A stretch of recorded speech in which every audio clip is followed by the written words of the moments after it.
नमस्कार विद्यार्थी मित्रांनो. तर आपल्याला पुढील भाग अभ्यास करायचा आहे, तो आहे एकसमान वर्तुळाकार गती.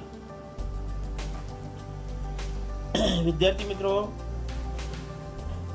आपल्याला घड्याळाच्या काट्याच्या टोकाची चाल सतत स्थिर असते, परंतु त्याची जी विस्थापनाची दिशा सतत बदलत असल्याने त्याचा वेगही सतत बदलत असतो हे आपल्या लक्षात येतं. आता उदाहरणार्थ आपण सेकंद काट्याचं जे विचार केलं तर या सेकंद काट्याचे टोक वर्तुळाकार मार्गाने फिरत असतं आणि वर्तुळाकार मार्गाने फिरत असल्या कारणानं आपण त्या घड्याळाच्या जे काटा आहे त्या काट्यामध्ये असलेली जी गती आहे आपण एक समान वर्तुळाकार गती आहे असे म्हणतो. म्हणजे इथं त्या काट्यामध्ये असणाऱ्या गतीचा जो प्रकार आहे तो वर्तुळाकार गती आहे असं आपल्याला म्हणता येतं. मग अशा वर्तुळाकार गतीची बरेच आणखी उदाहरणं आहेत आणि ती बरीचशी उदाहरणं आपल्याला देता येतात. आता उदाहरणार्थ जे गोफण आहे त्या गोफणच्या एका ह्याच्यामध्ये आपण जर दगड ठेवून तो फिरवला तर तो का होतो माहिती का, तो गोलाकार फिरतो. म्हणजे त्या गोफणमध्ये ठेवलेल्या दगडाची गती काय आहे, वर्तुळाकार गती आहे असं आपल्याला म्हणता येतं. आणि त्यानुसार काय करता येतं माहिती का, आणखी बरेचसे उदाहरणं आपल्याला देता येतात. मग जेव्हा वस्तू स्थिर चालीने वर्तुळाकार मार्गाने गतिमान होते तेव्हा वेगामध्ये होणारा जो बदल आहे तो बदल फक्त गतीची दिशा बदलल्याने होत असतो आणि त्यामुळे ती वस्तू का होते किंवा त्या वस्तू त्वरित वेग का होतो प्राप्त होतो. मग जेव्हा एखादी वस्तू एकसमान चालीसह वर्तुळाकार मार्गाने जाते तेव्हा त्या वस्तूच्या गतीला आपल्याला एकसमान वर्तुळाकार गती आहे असं म्हणता येतं किंवा त्या वस्तूमध्ये एकसमान वर्तुळाकार गती म्हणता येतं. आता उदाहरणार्थ एकसमान चालीने फिरणाऱ्या गोफणीतील दगडाची गती. म्हणजे गोफणमध्ये आपण दगड ठेवून जर ती गोफण फिरवली तर त्या गोफणमध्ये ठेवलेल्या दगडाची गती ही कशी असते, एकसमान गती असते. आता दुसरं एक उदाहरण आपण जर पाहिलं तर सायकलच्या चाकावरील जे कुठल्याही बिंदूची गती, म्हणजे सायकलच्या चाकावरील कुठल्याही बिंदूची गती म्हणजे ज्यावेळेस त्या आसाभोवती तो चाक फिरतो तेव्हा तो वर्तुळाकार मार्गाने फिरत असतो. मग त्यावेळेस त्या चाकाच्या कुठल्याही जर बिंदूचा विचार केला तर त्या बिंदू हा एकसमान गतीचं उदाहरण आपल्याला देता येतं. आता हे जे समोर आपल्याला जी चकती दिसते त्या चकतीवर आपल्याला काय करायचं, एक नाणं ठेवायचे आणि नाणं ठेवून त्या चकतीला गोल फिरवायचे आपल्याला. तर आपण त्या चकतीला गोल फिरवल्यानंतर जेव्हा चकती जास्त वेगानं फिरवली जाते तेव्हा ते नाणं कोणत्या दिशेला फेकलं जाते याचं आपल्याला निरीक्षण करायचे. मग आता चकतीवर नाणे ठेवल्यावर वेगवेगळ्या ठिकाणी ठेवायचे. एका ठिकाणी आपण ठेवून हा प्रयोग करायचा नाही, वेगवेगळ्या ठिकाणी ठेवून हा प्रयोग करायचा आहे, ही कृती करायची आहे. तर ही कृती पुन्हा पुन्हा जर आपण करून पाहिलं प्रत्येक वेळी जे नाण्याची जी दिशा आहे ती दिशा एकच असते का, ती नाणे एकाच दिशेने फेकले जाते का, किंवा त्या नाण्याची जागा बदलल्यानंतर त्याची जी दिशा आहे ती दिशा बदलते का, तर याचं निरीक्षण आपल्याला ह्या चकतीच्या ह्याच्यावरून करायचं असतं. पण नाणे वर्तुळाकार चकतीच्या त्रिज्येला लंब असणाऱ्या जे स्पर्शिका आहे त्या स्पर्शिकेच्या दिशेने जाईल. मग नाणे फेकले जाण्याच्या क्षणी ज्या स्थितीत असेल त्यानुसार ते विशिष्ट दिशेला फेकले जाईल. म्हणजे ठराविक दिशेला ते नाणं फेकलं जातं. मग ठराविक दिशेला फेकलं जाण्याचं कारण काय आहे, तर नाणे वर्तुळाकार दिशेने फिरत असताना गतीची दिशा प्रत्येक बिंदूपाशी का होते बदलते. म्हणजे प्रत्येक बिंदूपाशी तिची दिशा काही बदलत असते. मग अशा प्रकारे प्रत्येक बिंदूपाशी दिशा बदलण्याची जी हे प्रकार आहे त्याला आपण काय म्हणतो माहिती आहे का, वर्तुळाकार गती असं म्हणतो. तर ही झालं वर्तुळाकार गतीच्या बाबतीत. आता पुढे आपल्याला पाहिजे आहे काही सोडवलेली उदाहरणं, गणिती उदाहरणं आहेत. तर आपल्या अभ्यासक्रमामध्ये जो काही कमी भाग केलेला आहे तो कमी केलेला भाग म्हणजे पेज नंबर 11 वर आपल्याला सोडवलेली उदाहरणं दिलेली आहे. त्या सोडलेल्या उदाहरणापैकी उदाहरण संग्रह 1, उदाहरण 1 आणि उदाहरण 2 ही दोन जी गणित आहेत हे दोन गणित आपल्याला अभ्यास कमी करण्यात आलेले आहेत. तर आपण उदाहरण 3 पाहू. तर आपल्या समोर इथं स्क्रीनवर दिसतोय उदाहरण क्रमांक 3. तर एका कांगारूची क्षितिज लंब दिशेत 2.5 मीटर उंच उडी मारण्याची क्षमता आहे. म्हणजे कांगारू हा प्राणी आहे, तो काय करतो माहिती आहे का, उडी मारतो. तर किती मीटर पर्यंत, 2.5 मीटर पर्यंत उडी मारतो. मग तो जो उडी मारण्याची क्षमता आहे त्यावरून त्या कांगारूची हवेत उडी मारतानाची चाल किती असेल, म्हणजे कांगारूची चाल काढायची आहे. मग आता अगोदर ह्या गणितात दिलेली माहिती आपल्याला तिथं लिहावं लागतं. तर गणितात दिलेली माहिती आपल्याला काय आहे ते बघा. तर ए बरोबर दिले. तर इथं ए म्हणजे काय, तर ए म्हणजे त्वरण. आता त्वरण आपला इथं तर दिलं नाही, तर आपलं ए बरोबर 9.8 मीटर प्रति सेकंद वर्ग घेतलेला आहे. तर हे 9.8 ही काय माहिती का, गुरुत्व त्वरण आहे. त्या गुरुत्व त्वरणाचं मूल्य पृथ्वीच्या पृष्ठभागावर साधारणतः अंदाजे 9.8 मीटर प्रति सेकंद वर्ग घेतलं जातं, म्हणून याची किंमत दिली आहे. त्यानंतर 2.5 मीटर उंच उडी मारतो. 2.5 मीटर उंच उडी मारतो म्हणजे त्याचं विस्थापन झालेलं आहे. मग ते विस्थापन म्हणजे यश, म्हणजे विस्थापन यश अक्षरांत असलं जातं. ते 2.5 मीटर आहे.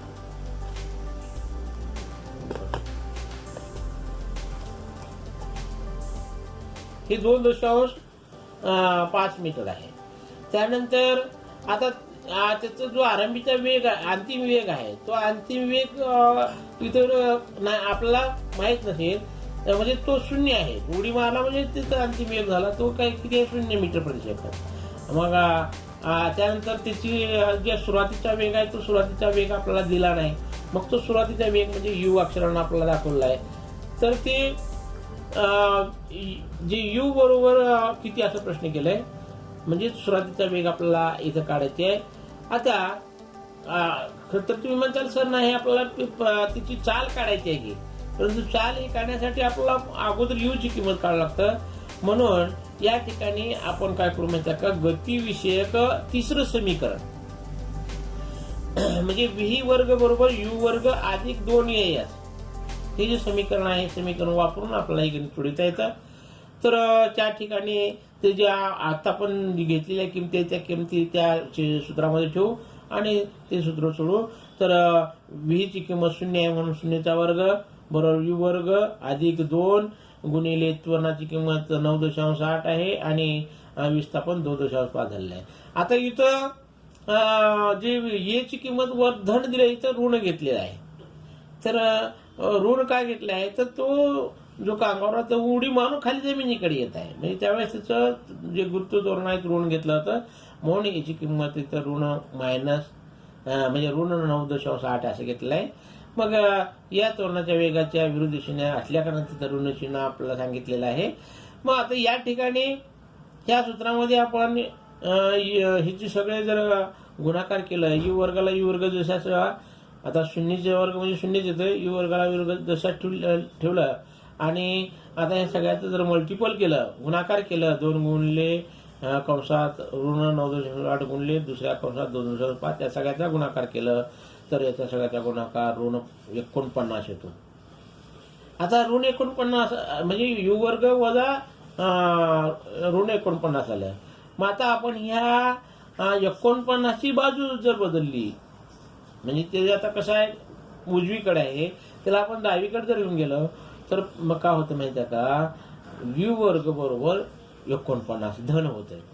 मग आता दोन्ही बाजूचा वर्ग काढला, म्हणजे दोन्ही बाजूचा डाव्या आणि उजव्या बाजूचा वर्ग काढला, यूचा वर्ग यू आलं आणि 49चा वर्ग काढला 7 झालं. म्हणजे यूची किंमत किती आली, 7 मीटर प्रति सेकंद. आता यूची किंमत 7 मीटर प्रति सेकंद म्हणजेच उडी मारतानाची म्हणजे उडी मारतानाचा वेग काय होता, म्हणजे सुरुवातीचा वेग काय होता, तर सुरुवातीचा वेग 7 मीटर प्रति सेकंद एवढा होता. तर अशा प्रकारचे हे काय म्हणतात का गणित आहे, शाब्दिक उदाहरण आहे. आता दुसरं एक उदाहरण आपल्याला सांगितलं आहे, तर ते दुसरं उदाहरण आहे, उदाहरण सांगत आपल्या पाठ्यपुस्तकामध्ये 4. एक बोट विरामावस्थेपासून निघून एकसमान त्वरणाने जाते. जर ती 5 सेकंदात 15 मीटर प्रति सेकंद वेग गाठत असेल तर निर्माण झालेले त्वरण आणि दिलेल्या वेळात पार केलेले अंतर किती असेल. अशा प्रकारचे अजून एक उदाहरण आहे. आता उदाहरणं आपण वाचल्यानंतर त्या उदाहरणामध्ये काय काय माहिती दिली ती अगोदर लिहावं लागतं. मग इथं आपला या उदाहरणामध्ये सुरुवातीचा वेग दिलेला नाही, म्हणजेच सुरुवातीचा वेग काय असणार दिलेला नसेल तरी 0 असणार. म्हणून सुरुवातीचा वेग कंसात यू बरोबर 0 मीटर प्रति सेकंद. अंतिम वेग दिलेला आहे 15 मीटर प्रति सेकंद, म्हणजे व्ही बरोबर, अंतिम म्हणजे व्ही आणि सुरुवातीचा म्हणजे यू. त्यानंतर लागलेला जो कालावधी आहे तो कालावधी सुद्धा दिलेला आहे. लागलेला वेळ कंसात टी बरोबर काय 5 सेकंद. आता या उदाहरणामध्ये आपल्याला त्वरण काढायचे आहे. त्वरण म्हणजेच ये, लहान ये बरोबर किती. मग आता हे गणित सोडायचे आहे. गणित सोडत असताना आपल्याला गतिविषयक पहिल्या समीकरणानुसार म्हणलेलं आहे. म्हणजे इथं गतिविषयक पहिलं समीकरण का काढायचं वापरायचं, दुसरं किंवा तिसरं का वापरायचं नाही. तर आपल्याला इथं काय केलं या गणितामध्ये, तर आपला हे इथं दिलेलं आहे काय, तर अंतिम वेग आणि आरंभीचा वेग दिला आणि टी कालावधीनंतर दिला आहे. म्हणून त्यासाठी आपण पहिलं समीकरण वापरून जे गणित सोडायचे आहे. मग या पहिली समीकरण वापरत असताना आपल्याला काय माहित पाहिजे, हे माहित पाहिजे.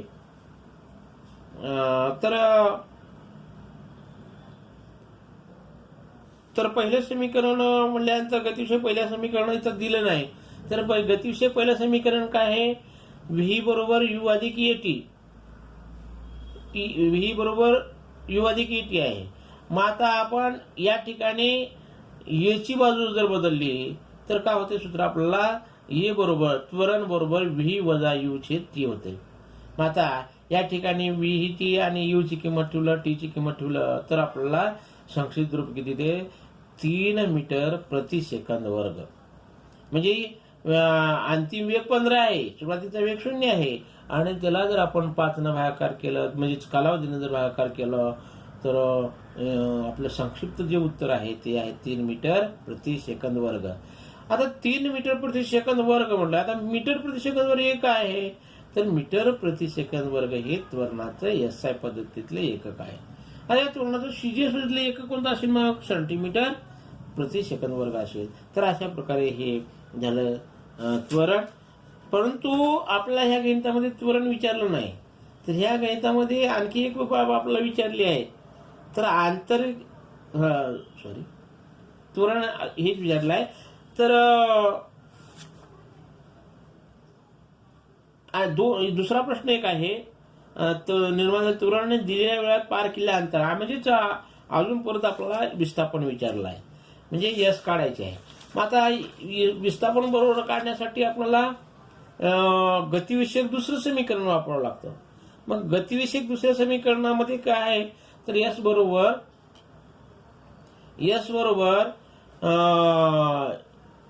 युटी अधिक 1/2 एटी वर्ग आहे. मग आता या सूत्रामध्ये आपण किमती ठेवल्या, यूची, टीची, त्यानंतर ए आणि टीची किंमत ठेवलं तर यश बरोबर काय होते, 0 गुणिले 5 अधिक 1/2 गुणिले 3 गुणिले 5चा वर्ग, म्हणजे टी म्हणजे टाइमचा वर्ग. मग आता या ठिकाणी 0 न 5 ला गुणाकार केला 0 झालं. मग पुन्हा नंतर आपण 5चा वर्ग 25 गुणिले म्हणजे 75 भागिले 2 75/2 म्हणजेच काय ते 37.5 येते. म्हणजेच ती बोट किती अंतर पार करते तर 37.5 मीटर एवढा अंतर ती 5 सेकंदात काय होते या वेगानं पार करते. तर अशा प्रकारे हे काही गणिती सूत्र आहेत. तर याच्यात सगळ्यात महत्वाचं असं आहे की आपल्याला हे गणित सोडवत असताना कोणत्या समीकरणाचा वापर करायचा. का गतिविषयक पहिलं समीकरण वापरायचं, का गतिविषयक दुसरं समीकरण वापरायचं, का गतिविषयक तिसरं समीकरण वापरायचं हे आपल्याला समजलं पाहिजे. आणि हे जर आपण समजून जर घेतलं तर आपला बरोबर काय करता येतं, कोणतेही शाब्दिक उदाहरणं गणिती उदाहरण सोडवता येतं. तर अशा पद्धती ही झाली काही सोडवलेली उदाहरणं. आता पुढे पाहू आपण न्यूटनचे गतिविषयक नियम. Newton's law of motion. तर न्यूटनचे गतिविषयक नियम अभ्यास करत असताना अगोदर थोडस काही घटनेचा आपण थोडासा विचार करू. तर कोणत्या घटना आहेत की इथं 2-4 घटना आपल्याला पाहायचे. तर पहिली घटना आहे, एक वस्तू स्थिर अवस्थेत आहे. आता स्थिर अवस्थेत असलेली वस्तू आपला हलवायची आहे, म्हणजे तिचं त्याला गतिमान करायचे आहे. आता त्या वस्तूला गतिमान करायचे म्हणजे त्या वस्तूला बल लावल्याशिवाय ती जागची हलत नाही. आता उदाहरणार्थ एक पुस्तक आहे, पुस्तक समजा टेबलावर आहे, त्या टेबलावरचं पुस्तक आपल्याला हातात घ्यायचे, मग काय लावावं लागतं त्या वस्तूवर, बल लावावं लागतंय. मग बल लावल्याशिवाय जागची हालत नाही, म्हणजे असं का होतं, का होत असेल, ही एक बाब. दुसरं, एक टेबलावर ठेवलेली वस्तू आहे, उदाहरणार्थ डस्टर आहे, आणि तो डस्टर जर उचलायचा असेल, मग उचलण्यासाठी पुरेशा असल्या बलाने टेबल उचलता येत नाही. मग टेबलावर ठेवलेला तो डस्टर आहे, त्याला उचलण्यासाठी आपल्याला त्या ह्याच्यावर काय लागते, बल लावावं लागते, डस्टरवर बल लावावं लागते. पण जोपर्यंत आपण त्याच्यावर बल लावत नाही तोपर्यंत ते उचललं जात नाही. हे एक उदाहरण. दुसरी घटना आहे, फांदी हलवल्यानंतर झाडावरून फळ खाली पडतं, जोपर्यंत फांदी हलवत नाही तोपर्यंत फळ खाली पडत नाही. त्यानंतर चौथी घटना आहे, विजेचा फिरणारा पंखा बंद केल्यानंतरही पूर्ण थांबण्यापूर्वी तो काही काळ फिरतो. आपण बंद केल्याबरोबर तो थांबत नाही, तो काय थोडा काळ फिरतो आणि नंतर काय होतो, काय थांबतो. मग आता ही जी घटना आहे, या घटनाच्या कारणाचा शोध जर आपण घेतला तर आपल्याला त्यावरून काय कळतं, का असं का होतं. तर या चारही घटनेचा आपण जर घटनेच्या कारणाचा शोध घेतलो तर आपल्या लक्षात एक बाब येते, ती म्हणजे त्या वस्तूमध्ये कोणतंही घटक असला पाहिजे. तर त्या वस्तूमध्ये असणारं लक्षण कोणतं की त्या वस्तूला जडत्व असते, आणि जडत्व हे लक्षण असल्या कारणानं अशा प्रकारे घडून येतं. मग वस्तूचे जडत्व हे वस्तूच्या वस्तुमानाशी निगडीत आहे, हे आपण मागच्या इयत्तेमध्ये शिकलेलं आहे. म्हणजे कोणतीही वस्तू ही, ते वस्तू किती जडत्व आहे, ती वस्तू जडत्वाचं आपण कशा पद्धतीचं, तर त्या वस्तूच्या वस्तुमानाशी निगडीत. म्हणजे वस्तुमान जर जास्त असेल तर त्याचं जडत्व जास्त असतं, वस्तुमान जर कमी असेल त्याचं जडत्व कमी असतं. मग हेच आपल्या लक्षात येतं. आणि यावरूनच न्यूटनचं गतिविषयक पहिल्या नियमात आपलं असं सांगता येतं की पदार्थाच्या याच गुणधर्माचं वर्णन जे आहे ते वर्णन इथं केलेलं आहे. म्हणून हे जे न्यूटनचं गतिविषयक पहिला नियम आहे, या न्यूटनच्या गतिविषयक पहिल्या नियमाला जडत्वाचा नियम सुद्धा असं म्हणलं जातं. म्हणजे जडत्वाचा नियम म्हणून सुद्धा ओळखला जातो. मग आता जडत्वाचा नियम किंवा न्यूटनचा गतिविषयक पहिला नियम काय सांगतं, तर आपल्या इथं असं सांगितलं आहे किंवा या पहिल्या नियमामधून असं दिसून येतं, जर एखाद्या वस्तूवर कोणतीही बाह्य असंतुलित बल कार्य करत नसेल तर तिच्या विराम अवस्थेत किंवा सरळ रेषेतील एक समान गतीमध्ये सातत्य राहते. म्हणजे ती वस्तू समजा गतिमान असेल तर ती वस्तू सरळ गतिमानच राहते, आणि किंवा ती वस्तू स्थिर असेल तर तिच्यावर जोपर्यंत आपण बाह्य बल लावत नाही किंवा असंतुलित बल कार्य करत नाही तोपर्यंत ती वस्तू काय असते माहिती आहे का, विराम अवस्थेत असते. यालाच आपण काय म्हणतो, न्यूटनचा गतिविषयक पहिला नियम. आता एक आपण अनेक कृती करू. एक काचेचा ग्लास घ्या आणि त्या काचेच्या ग्लासामध्ये वाळू भरू घ्या आणि त्या ग्लासावर एक पुट्टा ठेवा आणि पुट्ट्यावर एक 5 रुपयाचं नाणं ठेवा आणि त्या पुट्ट्याला बोटाने जोरात काय करा, टिचकी मारा. मग टिचकी मारल्यानंतर आपल्याला असं दिसून येतं की त्या आपण कुणाला गतिमान करत आहोत, ते जे कार्ड आहे त्या पुट्ट्याला गतिमान करत आहोत आणि नाण्याला गतिमान करत नाही. मग काय होतं, पुट्टा गतिमान झाल्यामुळे तो निघून जातो आणि जे नाणं आहे ते नाणं मात्र काय होतं, त्या ग्लासात पडतं. मग नाणं ग्लासात का पडतं, नाणं ग्लासात पडण्यामागचं कारण काय आहे, तर त्याच्या मागचं कारण आहे की त्या ठिकाणी जो नाणं आहे तो जडत्वाचा आपला जो गुणधर्म आहे तो सोडत नाही. मग तो जडत्वाच्या गुणधर्मामुळे ग्लासात पडतो आणि आपण गतिमान कोणाला केलेला असते, पुट्ट्याला, आणि तो पुट्टा काय होतो, गतिमान होतो. तर अशा प्रकारे हे काय माहिती का, न्यूटनचा गतिविषयक पहिला नियम. आता याच्यामध्ये संतुलित आणि असंतुलित बल म्हणजे काय आपल्याला पाहिजे. जर समजा हे आपल्या शाळेमध्ये आपण रस्सीकेस हा खेळ खेळत असतो, जोपर्यंत दोन्ही बाजूला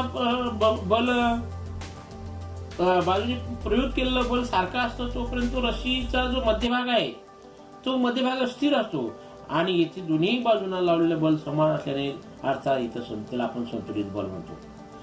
मग बल प्रयोग केलेला असले तर त्या रस्सीचा मध्यभाग स्थिरच राहतो, परंतु ज्यावेळी एका बाजूने प्रयुक्त केलेलं बल वाढतं त्यावेळी प्रयुक्त बल असंतुलित होतात व त्याचा परिणाम असा होतो की बल अधिक बलाच्या बाजूला प्रयुक्त होतो व रस्सीचा मध्यभाग जो मध्य आहे त्या दिशेला तो सरकतो. जिकडं बल जास्त झालं तिकडे तो सरकतो. म्हणजे अशा प्रकारे जर एखाद्या वस्तूवरती बाह्य बल असंतुलित बल कार्य करत नसेल तर तिच्या विराम अवस्थेत किंवा सरळ रेषेतील एक समान गतीमध्ये सातत्य राहते, हे आपल्याला असं म्हणता येतं. यालाच आपण न्यूटनच्या गतीविषयक पहिला नियम म्हणतो.